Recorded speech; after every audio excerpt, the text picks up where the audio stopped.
بسم اللہ الرحمن الرحیم۔ دائمی طور نسبندی پریگننسی کی صلاحیت کو ہمیشہ کے لیے ختم کر لینا، بائیں طور کی آئندہ ولادت کا کوئی امکان نہ رہے، اور یہ نسبندی چاہے لڑکے کے اندر ہو یا لڑکی کے اندر ہو، جب تک یہ بنا کسی شرعی عذر کے، بنا کسی امر مجبوری کے ہوگی تو اس طرح کی نسبندی قطعاً حرام ہے۔ اس کا شمار کبیرہ گناہوں کے اندر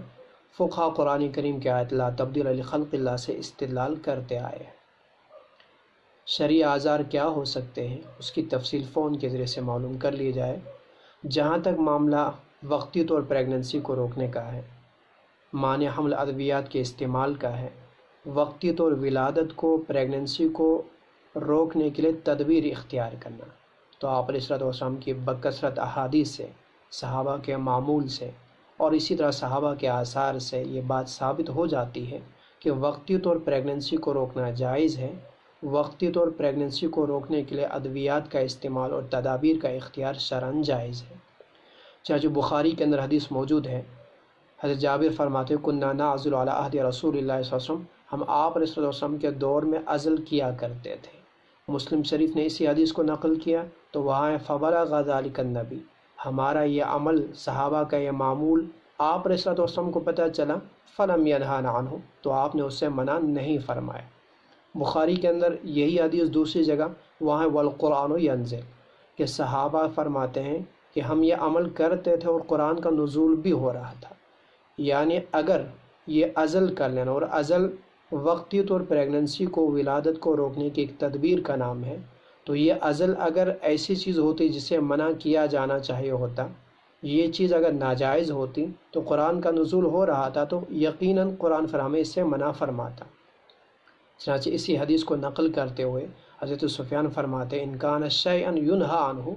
کہ یہ عزل کر لینا، وقتی طور پریگننسی کو روکنا، اگر یہ شرعاً برا ہوتا، ناجائز ہوتا، رب کے ہاں ناپسندیدہ ہوتا تو قرآن تو نازل ہو ہی رہا تھا، لنہانا عنہ القرآن، تو قرآن ہمیں ضرور اس سے روکتا۔ اور صحابہ کا جو بھی عمل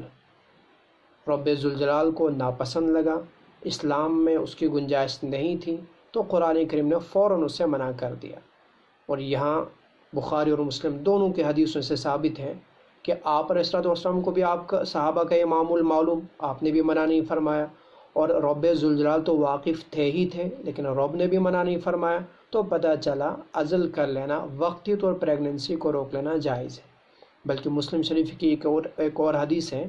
حضرت جابر فرماتے کہ آدمی آپ علیہ السلام کے پاس آئے اور ان سے کہہ دیا ان لی جاریہ، میرے ایک باندی ہے جو میرے گھر کی خادمہ، میرے گھر کے منتظمہ ہے، سارا معاملہ اسی کے ہاتھ میں ہے، وانا اطوف علیہا، اور میں اس سے شباشی بھی کرتا ہوں، ولیکن اکرہ ان تحمل، لیکن اس کا حاملہ ہونا مجھے پسند نہیں، پسند نہ ہونے کی وجہ جو بھی رہی تو فرماتے مجھے پسند نہیں، تو آپ علیہ السلام نے فرمایا اعزل عنہا، اگر تم چاہتے ہو، ان شئت اعزل عنہا، تو اگر چاہتے ہو تو آپ عزل کر لو، مانع حمل تدابیر کا اختیار کر لو، فإنہ سیأتیہا ما قدر، اس لیے کہ رب نے جس کا پیدا ہونا مقدر رکھا ہوگا وہ تو پیدا ہو کر کے ہی رہے گا۔ پھر بھی اگر تم تدبیر اختیار کرنا چاہتے ہو، پھر بھی اگر تم اسباب اختیار کرنا چاہتے ہو، عزل کرنا چاہتے ہو تو کر لیجئے۔ تو ان احادیث سے ثابت ہو جاتا ہے کہ مانع حمل ادویات کا استعمال اور تدابیر کا اختیار شرعاً جائز ہے، وقتی طور پریگننسی کو روکا جا سکتا ہے۔ اور انہی احادیث کی بنیاد پر فقہاء کرام نے بھی اور فقہ اکیڈمی نے بھی جو فیصلے دیے ہیں وہ اسی کے دیے ہیں کہ وقتی طور پریگننسی کو روک لینا اور روکنے کے لیے دوائی کا استعمال جائز ہے۔ آپ علیہ السلام کی کچھ احادیث اس طرح بھی ہیں جن میں یہ کہ آپ نے فرمایا اس طرح کا کام کیوں کیا جائے، مثلا اس لیے مسلم شریف کی ایک حدیث ہے وہاں آپ نے فرمایا لما تفعل، کہ یہ عزل کیوں کیا جاتا ہے، یہ تدبیر کیوں کی جاتی ہے، اس سے کہ جو پیدا ہونا ہے رب نے مقدر میں رکھا وہ تو ہو کر ہی رہے گا۔ لیکن اسی حدیث کو نقل کرتے اور راوی کہتے ہیں آپ نے یہ فرمایا لما تفعل، آپ نے یہ نہیں کہا لا تفعلو، یعنی آپ نے منع نہیں کیا نہ کرنا،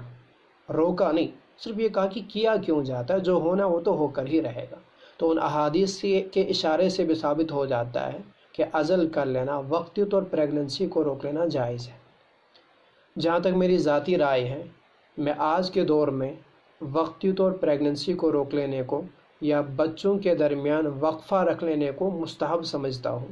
اس لیے کہ آج کا دور انتہائی مصروفیات کا دور ہے۔ انسان کے پاس فرصتیں ہی فرصتیں ہیں، لیکن اس کے باوجود اتنا مشغول نظر آتا ہے ذہنی طور سے کہ وہ اپنے آپ کو انتہائی عدیم الفرصہ، انتہائی مشغول سمجھتا ہے کہ اس کے پاس کوئی وقت ہی نہیں کسی کو دینے کے لیے، اس کے پاس فرصت ہی نہیں کسی کے پاس بیٹھنے کے لیے۔ کشمیری میں کہاوت ہے بیکارست کار، کہ بیکاری کے باوجود بھی انسان اتنا کارآمد اور اتنا بیکار نظر آتا ہے کہ اس کے پاس کوئی فرصت ہی نہیں۔ ایک طرف رشتوں کی نزاکت اور رشتے انتہائی کمزور ہونے کا دور ہے کہ آج کے دور میں رشتے کتنے کمزور، اندازہ کریں کہ ایک دور تھا کہ جب رشتہ دار کے یہاں جانا کافی نہیں سمجھا جاتا، بلکہ رشتہ نبھانے کے لیے رشتہ دار کے یہاں ٹھہرنا، قیام کرنا یہ ضروری سمجھا جاتا تھا۔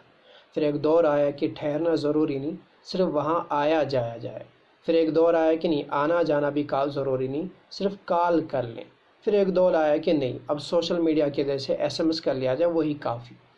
ظاہراً ان ٹیکنالوجیوں نے دنیا کو تو بہت قریب کیا،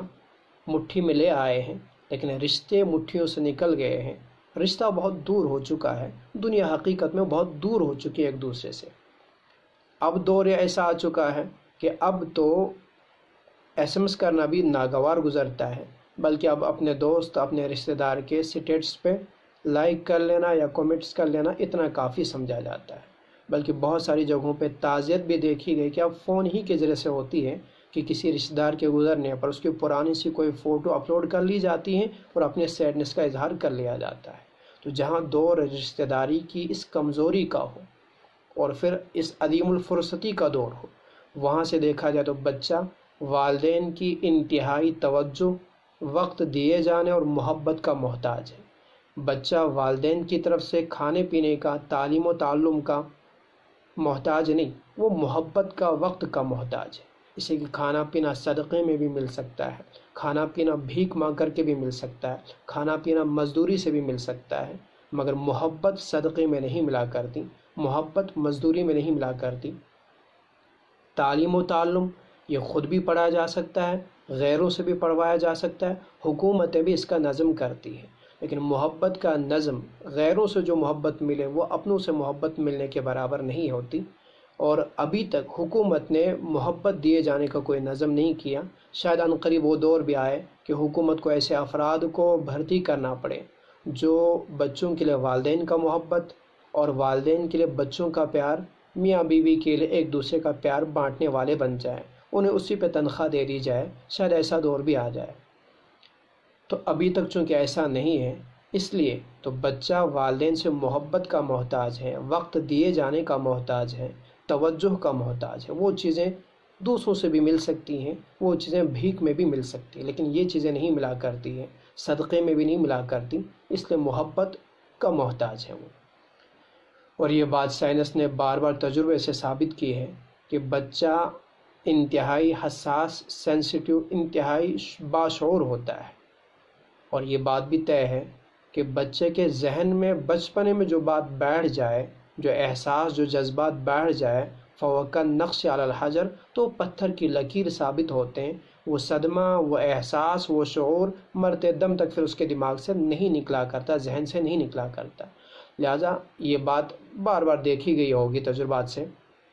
کہ جب دو بچے، ایک بچے کے پیدا ہونے کے بعد فوری بعد دوسرا بچہ پیدا ہو جاتا ہے، تو یہ جو محبت تقسیم ہو جاتی ہے بچوں میں،